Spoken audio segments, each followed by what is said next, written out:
Well, greetings and salutations to all my fellow Viking, Norse warriors, whoever you are.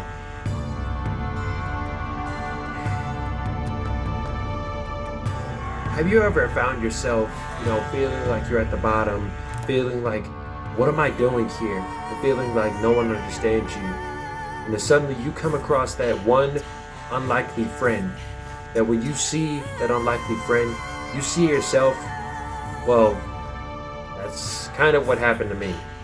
My name is Hiccup, and I am a Norse teenager, as you can see. And I come from the Island of Berk. It's off the coast of Scotland, and we fight dragons for a living. My progressive views and my weird sense of humor and my sarcasm, if that's what you want to call it, all those things makes me a misfit. And despite the fact that my father, Chief Stoic, is the chief of the clan, I feel like I lack the might of being a Viking. I feel like I have no place in this kingdom, even though I am the son of the owner, even though I am the son of the ruler over this kingdom. I get tossed into dragon training school, and I endeavor to prove myself as a true Viking. But when I come across an injured dragon, when I come across an injured night fury that I seemingly shot down in the night sky, a time of day where no one can see a night fury, everybody has a right. Like, I have a right to be given all the credit because nobody else could have pulled it off. The strongest and the mightiest and the most valiant of Vikings in this entire island of Berk couldn't shoot down a night fury. But I, who nobody would even think is a true Viking, am the one who shot it down, and yet here we are. So I befriend this night fury, and I name him Toothless because he has no teeth, or at least when he wants to. He has a chance, I have a chance to plot a new course for my people's future. So, while there are those Vikings that have pet parrots or pet horses, my island of Berk, we have the one thing that we used to battle against is the one thing that we battle for and we battle with. Dragons. The How to Train Your Dragon franchise has gone on to be the biggest crown jewel for DreamWorks Animation during a post-Shrek era, and that was the best thing. That was the best time this could have even happened. The idea of forging a world of Norse Vikings that fight out dragons before being in unison with them sounds cool on a script. I don't really know what a script is, but hey, I'm reading a script that tells me to say script. But Vikings, we don't know what a script is. We write, we write things with feathers, but we don't print things. This captivation of How to Train Your Dragon, the captivation graces the screen with exhilaration and emotion that simmers the eyes like ember. I was only 8 years old when the first How to Train Your Dragons was released, and I was not really attached to it because that was way back before Sterling could even read and understand art. Fast forward 12 years later, 2022, an entire trilogy is behind us, and it is the most untouchable masterpiece to ever come from the DreamWorks library. But everyone is still entitled to their own opinion, whether you want to call this movie overrated or not. But me,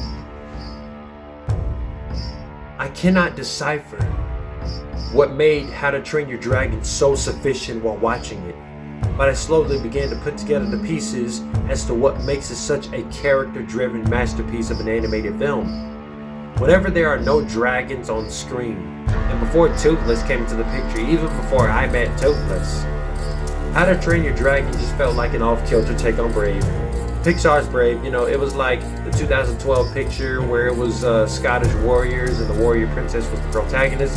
Kind of like that. Everybody here is from Scotland, everybody is a Viking, and everybody is fighting off something. It's an endless cycle that would only eventually lead to an oblivion, but that all changes. Just because it has Vikings and just because it looks like a Scottish civilization, that doesn't mean it is a ripoff of Pixar's Brave. But during the latter, you cannot help but feel the burning sensation that pours into your soul.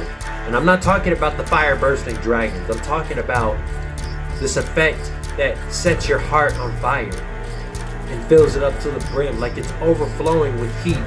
Not from anything tragic or anything epic or anything momentous, but the burning heart is solely melding from the dynamic between Hiccup and Toothless.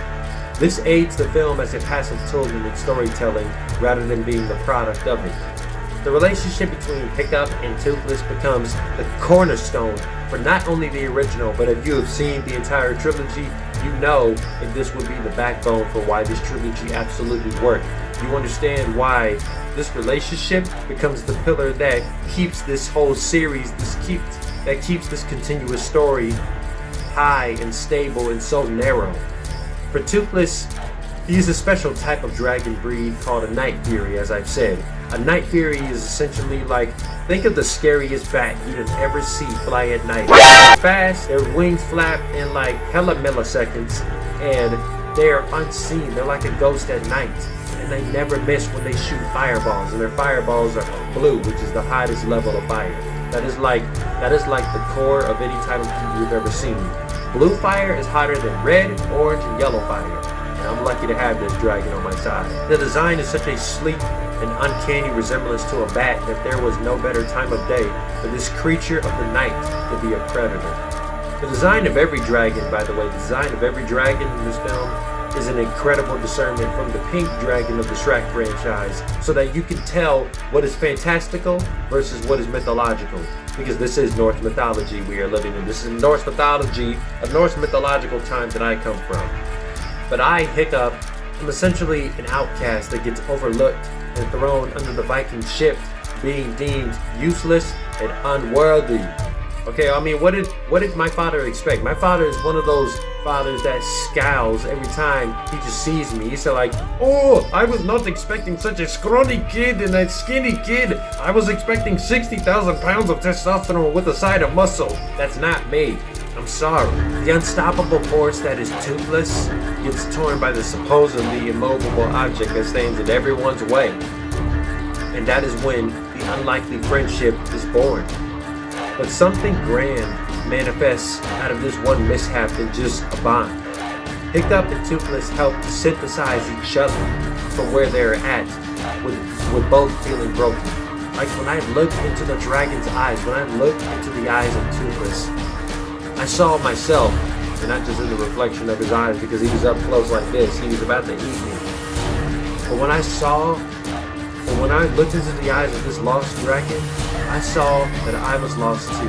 I was lost, he was lost, and we both found each other. Granted, we pieced each other together, we pieced each other back together, and this would have been the only way for the Island of Berk to flourish and evolve.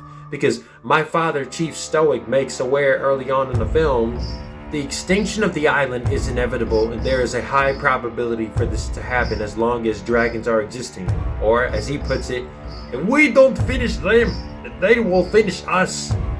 However, Hiccup proves that beating them is a useless cycle. It's not going to do anything. It's just a waste of daily routine.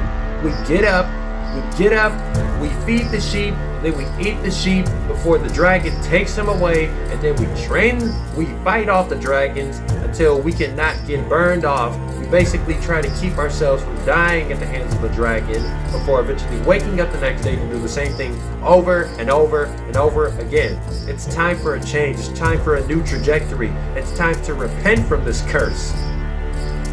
But nobody ever listens to me. So there is a high probability for this to happen as long as dragons are existing, with the extinction of our people being inevitable.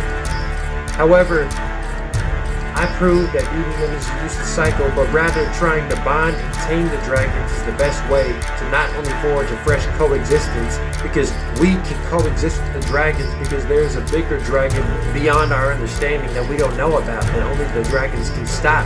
We can't stop it, only the dragons can stop it, and only my personal night fury, Toothless, can take it out in the night, which was just such a brilliant way for this creature to be bested, to be toppled. It not only forges a fresh coexistence, but it creates a broader future for my fellow Vikings and myself. The bottom line is this, that circumstances and events that ultimately led to the destruction of the impending doom will lead to the reformation of Berk. So like I said, while other Vikings might have horses, and ponies, and pet parrots, we here at the Island of Berk have dragons.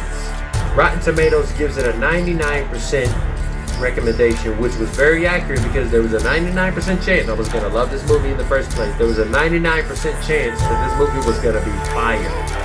How to Train Your Dragon ignites the screen with a surreal 3D experience. It ignites the success of DreamWorks Animation that redefines the studio by reaffirming such a pure and original formula that is unduplicated. And it couldn't have came at a better time. It couldn't have came at a better time than when the Shrek era was coming to a close. That this would pretty much be the new Shrek franchise. This would be the new face of DreamWorks.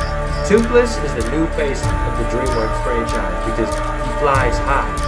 Okay, he can see wonders, and it is a captivating spectacle because that is all DreamWorks knows how to do: create wonderful spectacles.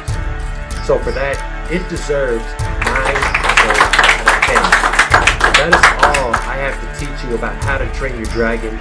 You can let me know if you have any questions or any comments or any concerns about the Dragons franchise. Do you love it? Do you hate it?